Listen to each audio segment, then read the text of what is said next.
She texted her friend while sitting next to me. At least he'll pay for the baby, even if it's not his. I saw the screen reflection. I didn't argue. That night, I pretended nothing happened. A month later, she was explaining to a judge why her baby had no father. It's funny how your whole world can be dismantled by a few words reflected in a dark screen. We were on the couch watching some mindless action movie. A car chase was happening, lots of flashing lights and dark city streets. My girlfriend Olivia was sitting beside me, her head on my shoulder, tapping away at her phone. She thought I was engrossed in the movie. I wasn't. I was watching the reflection of her phone in the dark glass of our TV cabinet. Her screen was bright against the dark wood. I could make out the shape of a text conversation. I saw her type out a message to her best friend, a girl named Chloe. I couldn't see all of it, but one sentence came through with perfect, soul-crushing clarity. At least he'll pay for the baby, even if it's not his.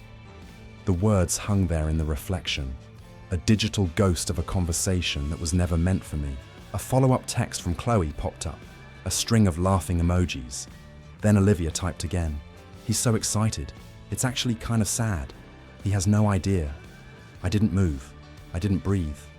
The sound of the movie, the explosions and screeching tires, all of it just faded into a dull roar in the back of my head. We had been together for 4 years. She had told me she was pregnant a month ago, and I was, as she said, excited. I was ecstatic. I had already started converting the spare bedroom into a nursery. We were looking at houses. I was planning a future that I now realized was a complete fabrication. She put her phone down, snuggled closer, and said something about the movie being loud. I made a noise of agreement. I put my arm around her, pulled her in, and kissed the top of her head. She sighed, content. It was the best acting job of my life. Inside, a switch had been flipped. The part of me that loved her, that trusted her, just went dark.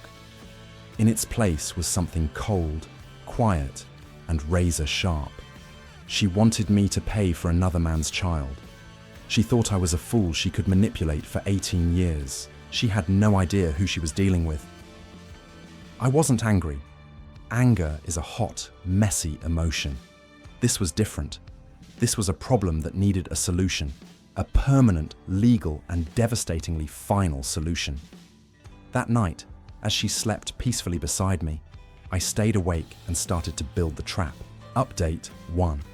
The month that followed was a masterclass in deception. On the outside, I was the perfect doing partner. I went to every doctor's appointment.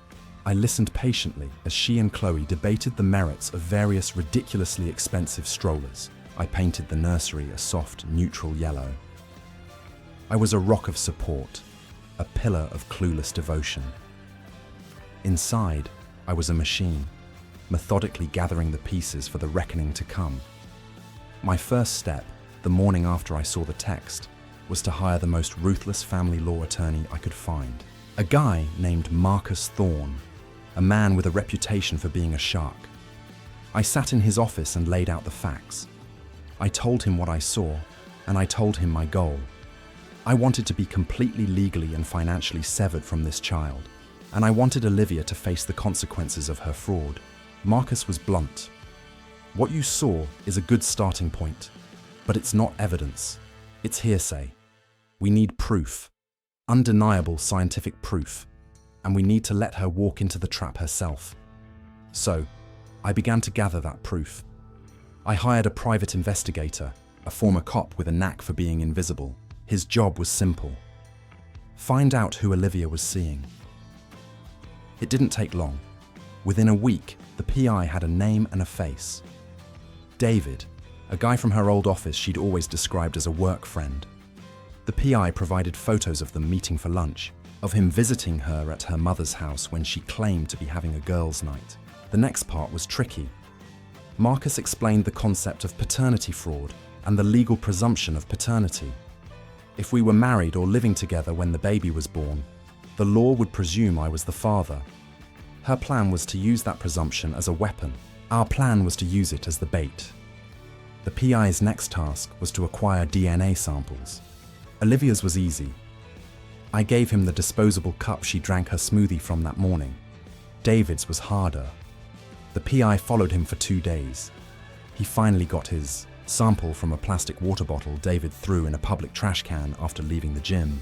It was clean, it was legal, and it was everything we needed. I overnighted the samples to a certified lab for a private, non-legal paternity test. The results came back a week later via a secure email. 99.9999% probability that David was the biological father. I saved the PDF to an encrypted drive and continued to play my part. I hosted a baby shower for her at my house. All her friends came, including Chloe. They ate the food I paid for, opened the gifts I helped buy, and talked about what a wonderful, supportive father I was going to be. Chloe even gave a tearful toast about how Olivia had found her soulmate. I smiled through the whole thing, a wolf in sheep's clothing, watching them celebrate their own impending doom. Throughout this month, I was also making financial moves. I systematically untangled my life from hers. My salary was rerouted to a new personal account. I lowered the limit on her supplementary credit card to the bare minimum, claiming I was trying to improve our credit score before buying a house. I sold a portfolio of stocks I had, converting them to liquid assets that I moved into a trust. I was preparing for war. The day Olivia went into labor, I was there. I held her hand. I coached her breathing. I was the picture of a devoted partner. When her son was born, I held him. I looked at his face, and I felt nothing. No connection, no love, just a cold sense of purpose. The nurse came in with the birth certificate paperwork. This was the moment, the linchpin of our entire strategy. Olivia looked at me, her eyes tired but triumphant. "You should sign it, babe," she said. I looked at the form.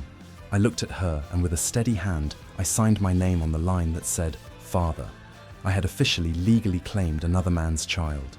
The trap was set. Update 2. The breakup was as calculated as everything else. 2 weeks after she brought the baby home, I initiated a conversation. I told her that the stress of the new baby had made me realize we wanted different things and that I thought it was best if we separated. I made it about me, my fears, my cold feet. I played the part of the overwhelmed, commitment-phobic man. Her reaction was perfect. It wasn't sadness. It was rage, a cold, calculated fury. She called me a monster, a coward for abandoning her and my newborn son.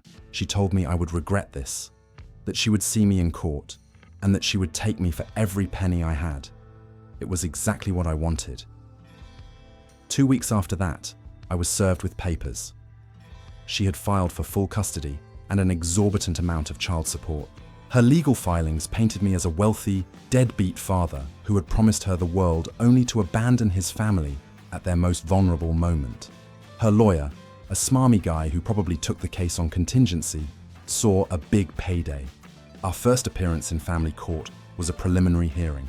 It was a small courtroom packed with other couples going through the same ugly process. Olivia was there with her mother and Chloe, all dressed in their somber victim vest. They looked at me with pure contempt. Olivia's lawyer presented his case. He had the birth certificate with my signature in black and white. He had photos from the baby shower. He had text messages where I talked excitedly about becoming a father. He painted a damning picture. "Your Honor," he said with a flourish, "this is a straightforward case. Mr. Evans is the legal and acknowledged father of this child. He is a man of significant means who is attempting to shirk his most basic and sacred responsibility." The judge, a no-nonsense older woman, looked over the documents. She looked at me. "Mr. Evans, you signed the birth certificate. Do you have anything to say to this?" I stood up. "No, Your Honor. My attorney will speak for me." Marcus Thorne rose slowly, a file in his hand. "Your Honor, we are not here today to debate my client's signature on that document. My client was led to believe he was the father, and he acted accordingly. However, new information has come to light. Information that proves a significant fraud has been perpetrated against my client and against this court." Olivia's lawyer jumped to his feet. "Objection! There is no evidence of any fraud." "On the contrary," Marcus said, his voice calm and lethal, There is, Your Honor. We have recently obtained the results of a court-admissible chain of custody DNA test, which was performed last week. He placed the file on the judge's bench. The results of that test show a 0% probability that my client, Mr. Evans, is the biological father of the child in question. It also shows a 99.999% probability that the father is another man, a Mr. David Harrison. The courtroom went dead silent. Olivia's face had gone from smug to sheet white. Her lawyer looked like he had been punched in the gut. The judge opened the file and read the report. Her expression hardened. She looked up, not at me, but at Olivia. "Ma'am," she said, her voice dangerously quiet. "Is what this document says true? Is this child not Mr. Evans?" Olivia started to stammer. He's trying to get out of pain. That is not what I asked." The judge cut her off. "Answer the question, yes or no." Olivia looked at her lawyer, who was staring blankly at the wall. She looked at her mother, whose face was a mask of horror. She looked at me, and for the first time, I think she saw the man she had so badly underestimated. "Yes," she whispered. "Final update. The judge's ruling was as swift as it was brutal. The moment Olivia admitted to the paternity fraud under oath, the entire case collapsed. The judge was furious. She tore into Olivia and her lawyer for bringing a fraudulent case before her court, calling their actions reprehensible and an abuse of the legal system. She immediately granted our petition to disestablish my paternity. My name was to be struck from the birth certificate. The child support case was dismissed with prejudice, meaning she could never file it against me again. But it didn't stop there. Marcus was prepared. He filed a motion on the spot, requesting that Olivia be held responsible for all of my legal fees, as well as punitive damages for the emotional and financial cost of her fraudulent claim. Given the clear evidence of her premeditated deception, Marcus even brought up the PI's report. Though the judge said the DNA was sufficient, the judge granted it. The final judgment was staggering. Olivia was ordered to reimburse me for every single cent I'd spent on the pregnancy and the baby.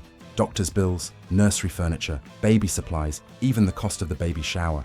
On top of that, she was ordered to pay my attorney's fees in their entirety.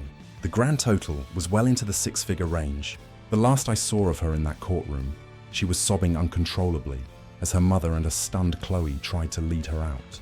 Her grand plan to secure an 18-year meal ticket had not only failed, it had left her with a mountain of debt that would follow her for years. The aftermath was a complete and total implosion of her life. The news of the court case spread like wildfire through our old social circle. Everyone who had taken her side, who had called me a deadbeat, was now faced with the undeniable truth of her deception. She was a social pariah. Chloe, the loyal best friend, distanced herself immediately. She claimed she had no idea the baby wasn't mine and that Olivia had lied to her too. David, the biological father, was not pleased. Olivia had to hire another lawyer to go after him for paternity and child support. He fought it, of course, but the DNA was undeniable. He is now legally and financially on the hook. And from what I've heard, he resents her and the child immensely. As for me, I walked out of that courtroom a free man. I sold the house, wiping away the last remnants of our shared life, and moved into a new place downtown. I took the money that was supposed to be for a family home and invested it in my business. My revenge wasn't just about winning in court. It was about forcing her to live in the truth. She had built a fantasy based on a lie, and I simply held up a mirror. Every consequence she is now facing is a direct result of her own choices. I didn't ruin her life, I just stopped paying for the one she invented. And that, I found, is the most satisfying victory of all.